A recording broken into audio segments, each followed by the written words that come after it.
Boa noite. Vamos nessa noite ser advertidos pela palavra de Deus, no livro de Daniel, capítulo 4, versículo 27. Daniel, capítulo 4, versículo 27. Nós vamos meditar hoje à noite dos versículos 19 até o 27. A advertência ao rei. Diz assim o versículo 27. Portanto, ó rei, aceita o meu conselho e põe termo, pela justiça, em teus pecados e em tuas iniquidades, usando de misericórdia para com os pobres, e talvez se prolongue a tua tranquilidade. Vamos orar? Senhor Deus, mais uma vez agradecemos ao Senhor por esse grande privilégio que temos de podermos nos reunir e juntos meditarmos na Tua Palavra e ver os conselhos do Senhor. Vimos nesse versículo que acabamos de ler um pedido aí para aceitar o conselho. Nós, como filhos do Senhor, somos aconselhados pelo Senhor, por Tua Palavra, todos os dias.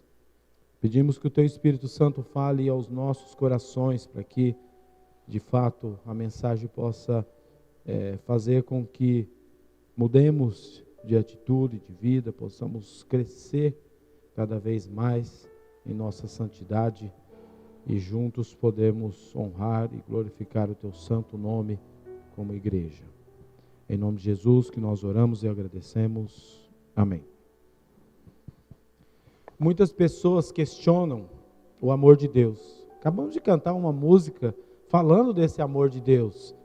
Se a gente pensar ali, tem um exagero, né? Se toda a água do oceano, né, fosse tinta e o céu, né, papel, não teria como conter. Para a gente tentar imaginar, porque de fato é algo que não tem como a gente medir. Mas tem pessoas que ainda questionam o amor de Deus. Muitas não conseguem compreender como um Deus que é chamado de amor pode mandar pessoas para o inferno. Tem questionamentos assim, inclusive até teólogos dizem isso e dizem que o Deus do Antigo Testamento, para tentar explicar um pouco a respeito disso, que era no Velho Testamento era um Deus de ira, mas no Novo um Deus de amor. Um Deus diferente. O Velho Testamento diferente do Novo. Isso é totalmente errado. Não existe isso. O Deus do Velho Testamento, que nós estamos estudando aqui, e o do Novo é o mesmo. O Deus do Antigo Testamento e o do Novo Testamento é o mesmo Deus de amor. Tanto no Novo quanto no Velho, o Senhor é o Deus tanto de ira quanto de amor e misericórdia. Uma pessoa que pensa diferente disso é porque não leu a Bíblia, não conhece toda a Bíblia como uma unidade. Daí a importância que nós enfatizamos sempre da leitura da Bíblia inteira, de capa a capa. Precisamos ler a Bíblia constantemente. Acaba, chega em Apocalipse, começa de novo. E assim vamos cada vez mais conhecendo o Deus da Bíblia, e não o Deus que algumas pessoas dizem por aí que é o Deus deles. Pois quem conhece a Bíblia na íntegra, percebe que no Velho Testamento, o amor e a misericórdia de Deus pulsam em cada página. É possível vermos isso o tempo todo na sua palavra.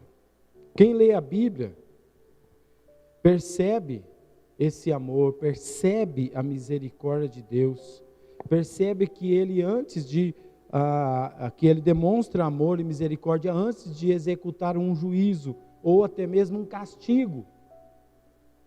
Perceba que o Senhor quase sempre, não estou aqui pontuando, estou falando quase sempre, envia um aviso, uma advertência dando oportunidades para a pessoa não cair no pecado.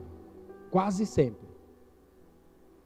Ou se caísse, dava-lhe também a oportunidade de se arrepender e de mudar de rumo.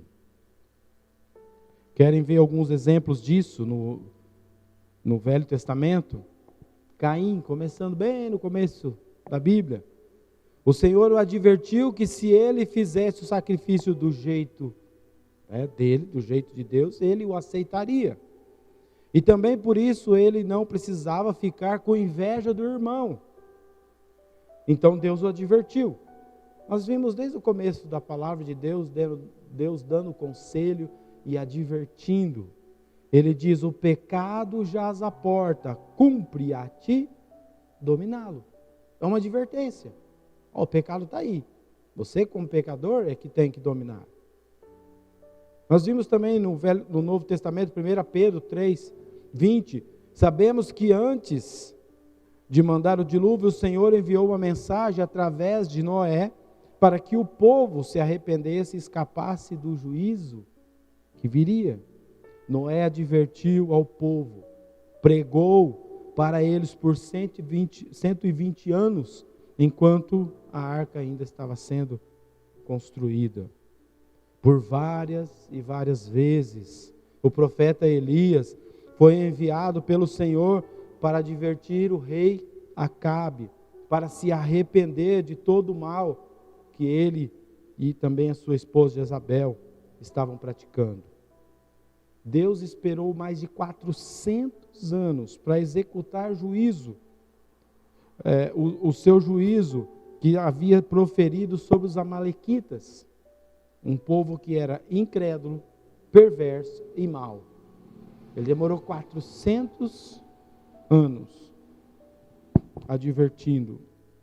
Então, esses são uns poucos exemplos aí da expressão do amor e misericórdia e longanimidade de Deus, manifestados através de suas advertências antes do juízo. Quase sempre ele fez isso.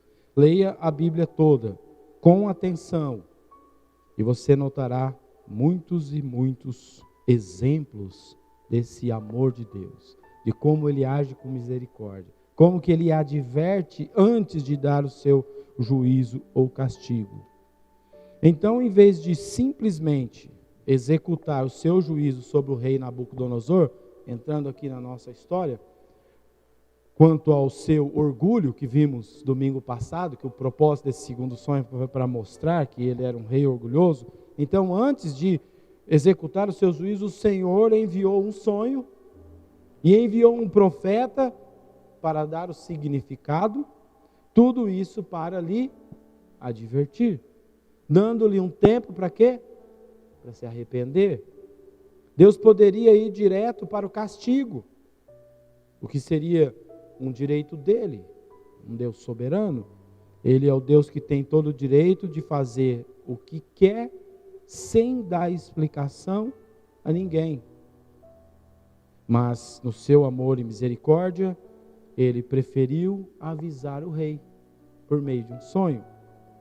E é isso que veremos nessa porção da palavra de Deus hoje. Tanto o rei quanto nós precisamos estar atentos às adversidades que o Senhor, por seu amor, envia através da sua palavra. Nós devemos estar atentos também às advertências que ele nos dá através da sua palavra. E tem advertências que podemos ver de várias formas hoje também. Ou ele pode usar pessoas, pode usar circunstâncias, para que possamos ficar atentos, para ter a oportunidade de mudar, se arrepender, seguir outro rumo. Então vejamos, portanto, o sonho. Nós veremos nessa noite a sua interpretação e também as advertências do Senhor. Nos versículos 19 a 22, nós temos aí que o sonho ele foi interpretado. Eu falei domingo passado que hoje que eu iria falar sobre a interpretação do sonho. Versículo 19. Então Daniel, cujo nome era Beltesazar, esteve atônito por algum tempo, e os seus pensamentos o turbavam. Então lhe falou o rei e disse: Beltesazar, não se turbe o sonho, nem a sua interpretação. Respondeu Beltesazar e disse: Senhor meu, o sonho seja contra os que têm ódio, e a sua interpretação para os teus inimigos. Nós percebemos aqui que Daniel ele ficou atônito. Ele ficou sem palavras. Parece que teve um período, a palavra que fala ali pode ser 1 minuto, mas poderia ser até 1 hora, que ficou aquele silêncio. E o rei que quebrou o silêncio e começou a falar, porque ele ficou atônito, como nós vimos aí no versículo, porque a interpretação de fato pressagiava desenvolvimentos desagradáveis. E Daniel, nós vimos em todo o contexto que ele tinha uma certa estima pelo rei. E aí, a hora que ele recebeu a interpretação, ele ficou atônito, porque ele estimava o rei. Isso não significa que ele era cego quanto às deficiências do rei. Não é porque você gosta de uma pessoa, aprecia uma pessoa, gosta do jeito que ela faz algumas coisas, que você vai concordar com as coisas erradas que ele faz. Não é isso. Daniel não concordava com as suas deficiências, especialmente quanto à ira, que ele era irado, né? Não pensou 2 vezes para mandar os amigos de Daniel para a fornalha. Quanto ao orgulho, Daniel também não aceitava uma pessoa que era orgulhosa, então ele não concordava com isso. Mas algo no poderoso regente fazia com que Daniel o estimasse. Existem vários fatores para isso, mas pode ter sido simplesmente por causa da habilidade de governar um grande império, por ele ser um grande líder, um grande governador, e talvez por causa disso, do jeito que ele fazia, Daniel o estimava. Daniel, em suas 2 posições importantes, porque ele passou a ser uma pessoa importante no Império Babilônico, então ele desfrutava, sem dúvida, da oportunidade aí considerável de observar o homem em ação. Quando você está perto de um líder, de um presidente, um governador, seja alguém que você está lá, tem um contato, você tem como ver coisas que as pessoas não veem. É por isso que é importante a gente ouvir testemunhos de alguns líderes, de pessoas que trabalham junto, que são de confiança, que conhecem o que a pessoa está fazendo. Daniel era assim, ele conhecia o homem em ação, e provavelmente o estimava por causa disso. Também o desejo de Daniel de que Nabucodonosor viesse a colocar a fé no Deus verdadeiro. Talvez isso tenha ajudado para que ele tivesse uma afeição maior, porque o rei tinha demonstrado interesse, como nós vimos, há 30 anos daquele sonho. Então, por causa desse interesse de Nabucodonosor se converter e ter demonstrado esse interesse, talvez ele tinha uma afeição ali, como se fosse aquela pessoa que ele estivesse evangelizando ali por tanto tempo, né, e acabou tendo ele em alta estima. E talvez ele esperasse que esse segundo sonho despertasse no rei aí um interesse em se converter ao verdadeiro Deus. Muitas vezes isso acontece com a gente. Tem uma pessoa que a gente trabalha há tantos anos e acontece uma coisa, uma tragédia ou alguma coisa que incomoda a pessoa, fala, talvez isso seja uma oportunidade para essa pessoa se converter. Então ele pode ter reconhecido também que ao demonstrar essa afeição, isso poderia ajudá-lo a persuadir o grande homem a ter confiança real no Deus verdadeiro. Então, a hora que ele ouviu aquilo ali, ele ficou atônito. Porque se Daniel não considerasse, por que ficaria atônito? Por que ficaria daquela situação para dar aquela notícia para alguém que ele não estava nem aí? Não, ele por causa da estima que ele ficou daquele jeito. Nos versículos 20 e 22, nós continuamos aí essa parte do sonho que fala: a árvore que viste, que cresceu e se tornou forte, cuja altura chegou até ao céu, e que foi vista por toda a terra, cuja folhagem era formosa, e o seu fruto abundante, e em que para todos havia sustento, debaixo da qual os animais do campo achavam sombra, e em cujos ramos as aves do céu faziam morada, és tu, ó Rei, que cresceste e vieste a ser forte. A tua grandeza cresceu e chega até o céu, e o teu domínio até a extremidade da terra. A árvore que viste, és tu, ó Rei. Aí ele dando a interpretação. As palavras aqui são bem diretas, né? Na força das palavras de Natã a Davi anos antes. Para quem lembra da história de 2 Samuel, quando Natã contou uma historinha para ilustrar para Davi sobre uma cordeirinha, e para ilustrar a história que ele tinha cometido adultério e matado o marido da mulher, né? E ele então foi direto. A hora que ele contou a história, Davi pegou e falou que aquela pessoa precisava pagar por aquilo, e aí Natã foi direto: mas é de você que eu estou falando, esse é o cara, você que fez isso. Foi bem direto. E aqui na interpretação é bem desse jeito também, nas forças dessas palavras: és tu, ó Rei, a árvore.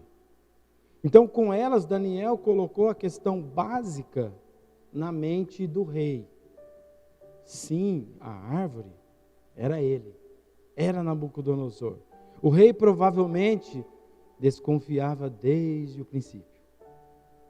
Ele já estava ali ficando esperto com a interpretação do sonho, mas agora ele ouviu de um intérprete confiável.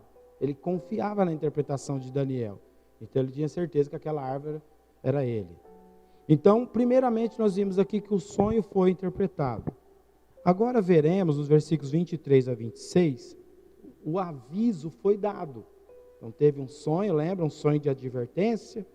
Então, o sonho foi interpretado, aí o aviso foi dado. Olhem comigo os versículos 23 a 26.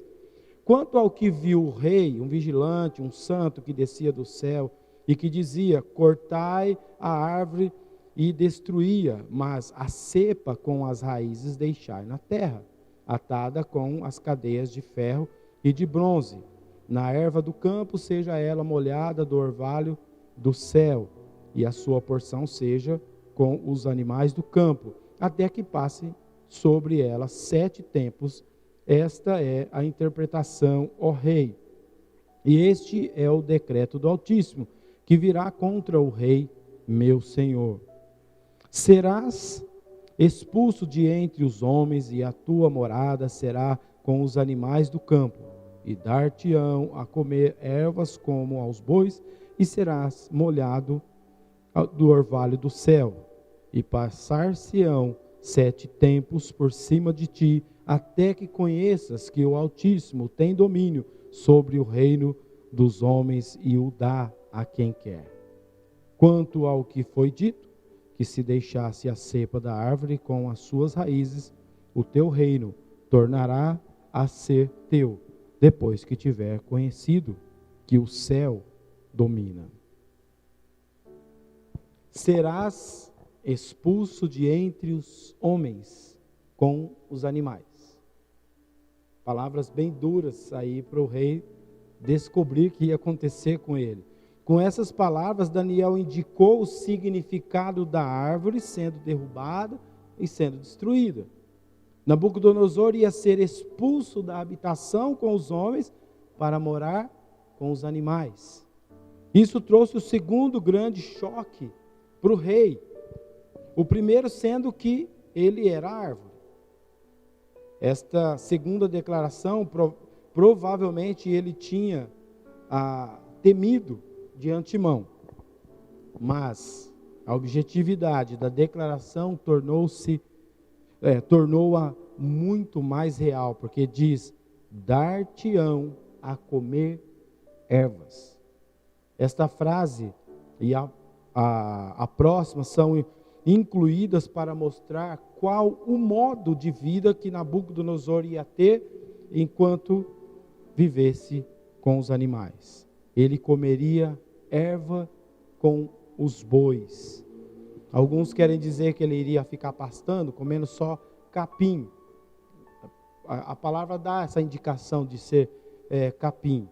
Mas provavelmente, a probabilidade é que o cardápio do rei incluiria principalmente vegetais em vez de meramente capim.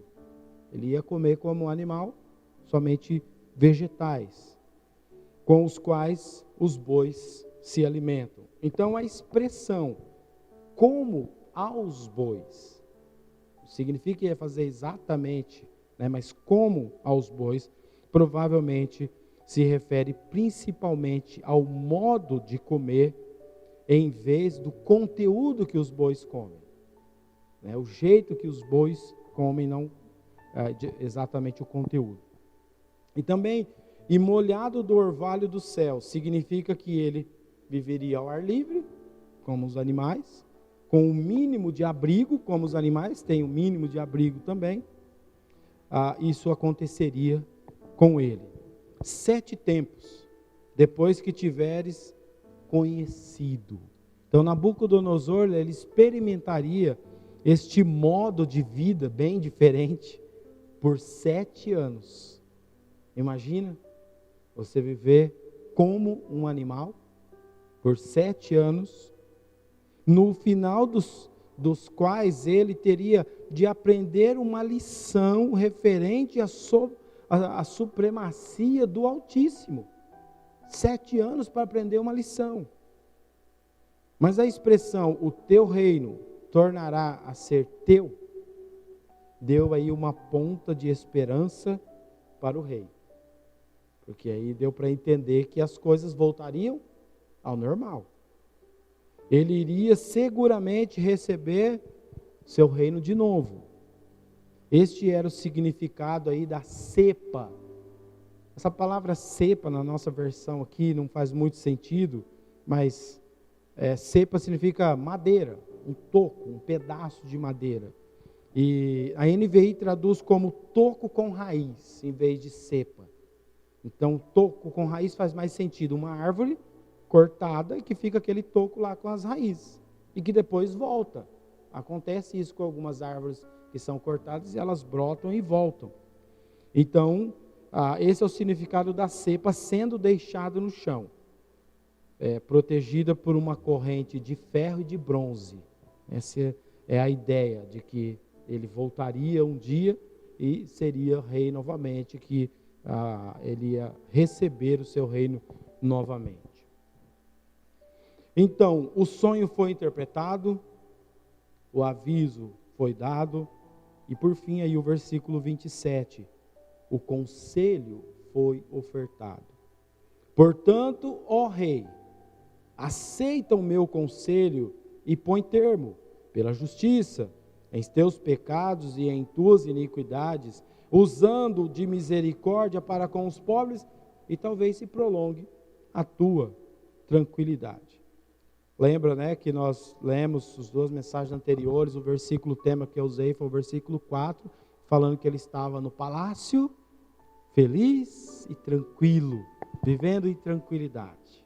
E aqui ele conclui dando um conselho, que talvez ele poderia voltar e a tranquilidade que ele estava tendo naquele momento poderia se prolongar. Mas ele começa com uma palavra importante, portanto, indicando aí uma conclusão de tudo que ele acabou de falar. Portanto, mostra que Daniel havia completado a interpretação, mas quis acrescentar uma palavra de conselho após o significado do grave sonho. Deste modo, Daniel provavelmente demonstrou preocupação com o bem-estar do rei. Lembra que eu disse que ele ficou atônito quando ele soube o que iria acontecer?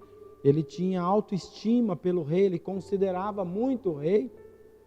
E aqui ele arrisca dar um conselho, porque ao mesmo tempo o fato de ele dar tal conselho ser algo bom, mas ele foi além do que lhe foi pedido. O que foi pedido para ele foi a interpretação do sonho. O rei não pediu para ele dar um conselho, não falou, interpreta o sonho e me dá um conselho para eu saber o que eu faço. Não, ele só tinha pedido a interpretação, mas Daniel foi além.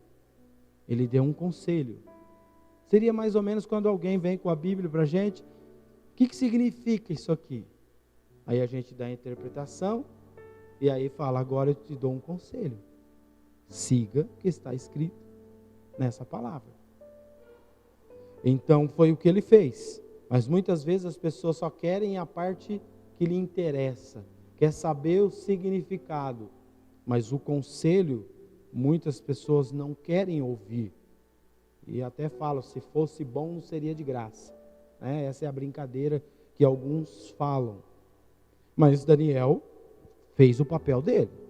Ele interpretou e ele arriscou. Podemos dizer que foi um risco calculado, porque ele tinha uma certa influência ali, uma certa moral com o rei também. Foi um risco calculado. Mas não deixa de ser um ato corajoso.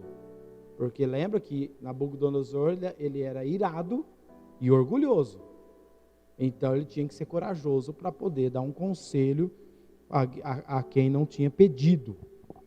Então, o que o incentivou a correr o risco foi o seu desejo de ver Nabucodonosor reconhecendo o verdadeiro Deus como seu Deus.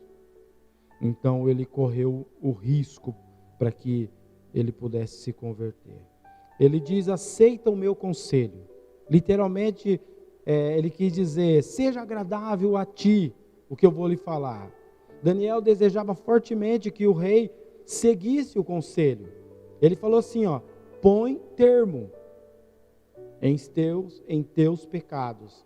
A palavra aí para põe termo significa rasga, quebra, abandona os teus pecados, põe termo nos teus pecados, elimina esses pecados. Nabucodonosor devia parar de cometer pecados, então ele deu um conselho arriscado, e ainda falou que o rei deveria parar de ser pecador.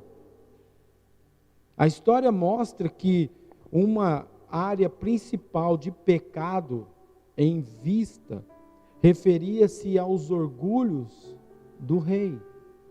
Daniel estava dizendo ao rei que ele deveria corrigir sua vida de pecado, comportando-se retamente.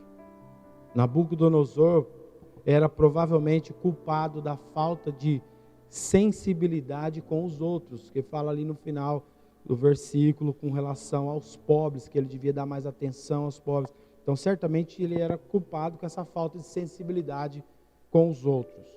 O conselho de Daniel foi que tudo isso deveria ser corrigido. Ele tinha que parar de ser irado, ele tinha que parar de ser orgulhoso, e ele tinha que começar a pensar nas pessoas. Não pensar só na tranquilidade e felicidade dele ali no palácio.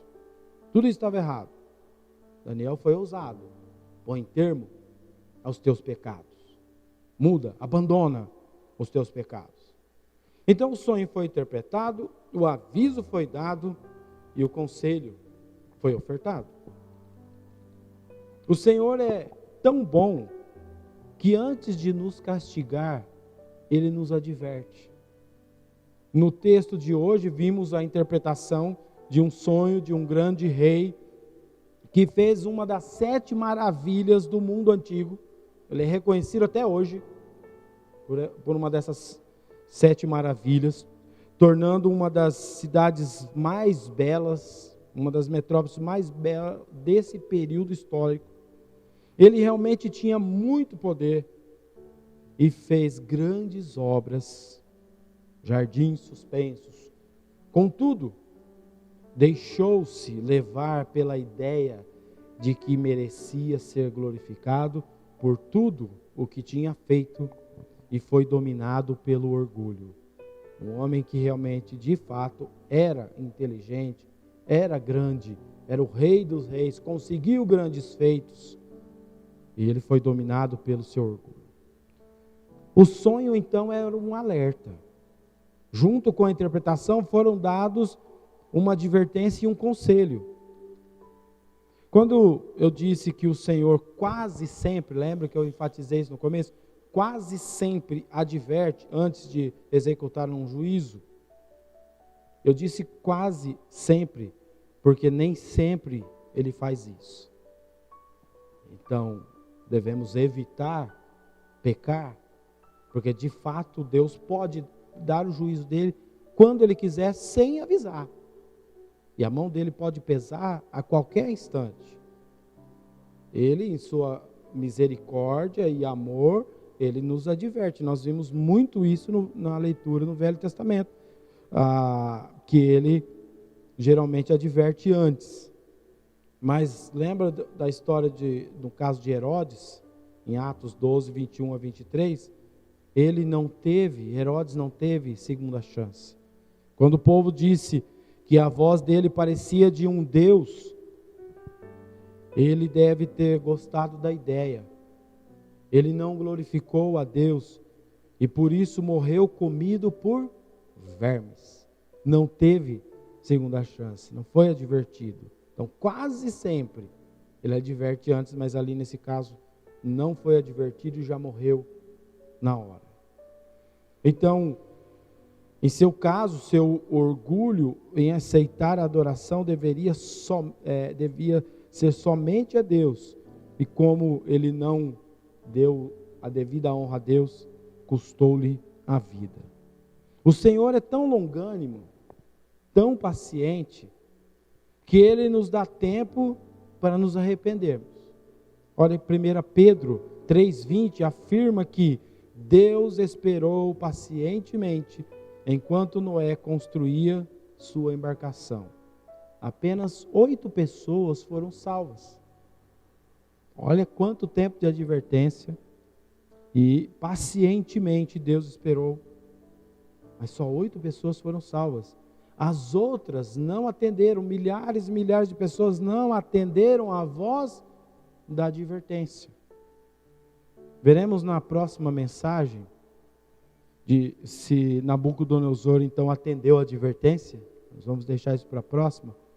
Mas o que eu posso adiantar é que o Senhor, em sua bondade, ainda esperou 1 ano para que o rei se arrependesse. O Senhor é tão misericordioso que, dependendo do nosso arrependimento, Ele alivia o seu juízo. Deus estava determinado a cumprir seus propósitos na vida de Nabucodonosor, mas através do conselho ofertado por Daniel, podemos notar que o profeta, por conhecer ao Senhor, deu uma dica ao rei de que o Senhor poderia aliviar o seu castigo. Ele disse: rei, aceita meu conselho e pare de pecar e faça o que é certo. Deixe seus pecados para trás e quem sabe então o rei continuará a prosperar. O Senhor poderia aliviar o castigo se ele ouvisse o conselho e se arrependesse. De fato, muitas vezes na vida nós pecamos e falhamos e somos advertidos pela palavra de Deus. Alguém tem a coragem de fazer como Daniel e nos fala o que a Bíblia diz a respeito daquele pecado. E quando nós ouvimos, e Davi fez isso, ouviu e entendeu que ele tinha pecado e se arrependeu, o Senhor pode aliviar. Davi, é claro, sofreu as consequências. O filho dele que foi fruto do adultério morreu. Ele orou, ele fez de tudo, morreu, sofreu a consequência. Se tem uma dor que é muito grande para um pai, é perder um filho. Ele sentiu isso, não foi aliviado. Mas ele teve o reino dele restaurado, ele viveu até o final, o reino dele estava em paz, ele conseguiu passar o reino para o filho, porque depois dele foi um problema isso daí. Eles morriam antes, nem sabiam quem seria o próximo rei. Davi se arrependeu e o castigo foi aliviado. Teve muitas consequências, mas poderia ser pior se ele não tivesse se arrependido.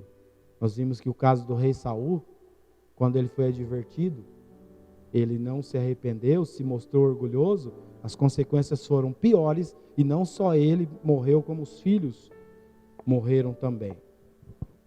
Então a palavra do Senhor, a Bíblia, é tão excelente, tão eficaz e tão útil para nossas vidas, que ela nos instrui para que não caiamos no pecado.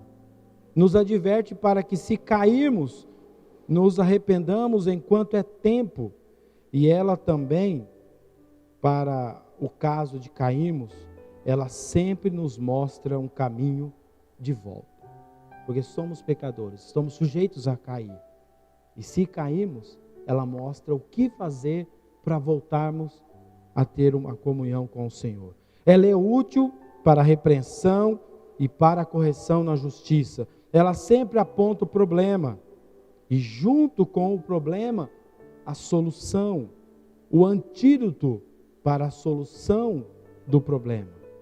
Então, nessas duas mensagens, nós vimos aí o primeiro antídoto, que vimos na mensagem anterior, que temos que admitir o pecado do orgulho. A Bíblia nos mostra, e quando nós admitimos esse pecado do orgulho, já tem o antídoto para que possamos mudar de vida e de atitude, e deixarmos de ser orgulhosos. Ninguém vai deixar um pecado se não admitir que comete tal pecado. E a Bíblia, ela nos adverte para que possamos ver o nosso pecado. Ela é um espelho que mostra como nós somos. É por isso que quanto mais lemos a Bíblia, mais próximos de Deus chegamos, mais vemos os nossos pecados. E o segundo antídoto é que detestemos o nosso orgulho. Então ela mostra e depois ela fala que nós devemos detestar. E na mensagem que vem veremos aí o terceiro antídoto. O orgulho não agrada a Deus e talvez seja o que mais nos afasta dele. Por orgulho que nós ficamos afastados das pessoas, ficamos afastados da igreja e ficamos afastados de Deus. E Deus se afasta de nós quando somos orgulhosos. Se nos deixarmos dominar por esse sentimento, e que é muito comum, nós vemos isso desde as crianças, tendo esse sentimento de orgulho. Se deixarmos dominar por esse sentimento, pensamos que não dependemos de ninguém, pensarmos que não dependemos de ninguém e deixarmos de dar crédito a Deus por aquilo que Ele faz, esse pecado pode tomar conta das nossas vidas. Nós temos que dar todo o crédito, tudo que nós fazemos, qualquer coisa que fazemos nessa vida, é porque Deus nos permite. Toda a honra, toda a glória seja dada a Ele. É quando reconhecemos que somos fracos e pequenos, que compreendemos o quanto precisamos de Deus. Precisamos admitir o nosso orgulho, precisamos detestar o nosso orgulho. Reconheça sua real situação e não se deixe dominar pelo orgulho. Ele só nos leva para longe de Deus. E eu vou concluir com um versículo pequeno de Provérbios, mas que nos ajuda muito a entender essa questão do orgulho. Provérbios 16, 18 diz: o orgulho vem antes da destruição, o espírito altivo antes da queda. Vamos orar? Senhor, agradecemos porque a Tua palavra nos adverte. Agradecemos porque o Senhor é um Deus de amor, misericordioso, e nos adverte antes do juízo. Nós pedimos que o Teu Espírito Santo trabalhe em nossos corações para identificarmos aonde está o nosso orgulho. Porque por trás dos nossos pecados, geralmente ele está lá. A questão é identificar como ele está Ele é bem disfarçado. Ele é tão disfarçado em nosso ser que ele se confunde com a nossa personalidade. Nós achamos que faz parte da nossa natureza e que aquilo é o certo. Então é difícil identificar.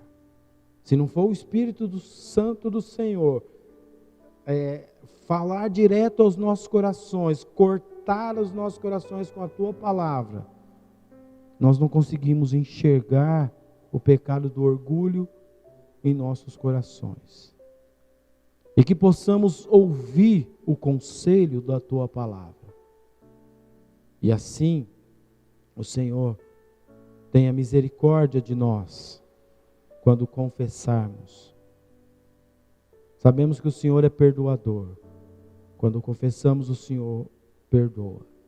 E a partir daí possamos então viver vidas mais agradáveis ao Senhor. Mas enquanto o pecado estiver por trás, fica difícil. Por isso pedimos, trabalhe em nossos corações. Use a sua palavra. Use pessoas para falar aos nossos corações. Para que assim possamos abandonar os nossos pecados e servir ao Senhor dignamente.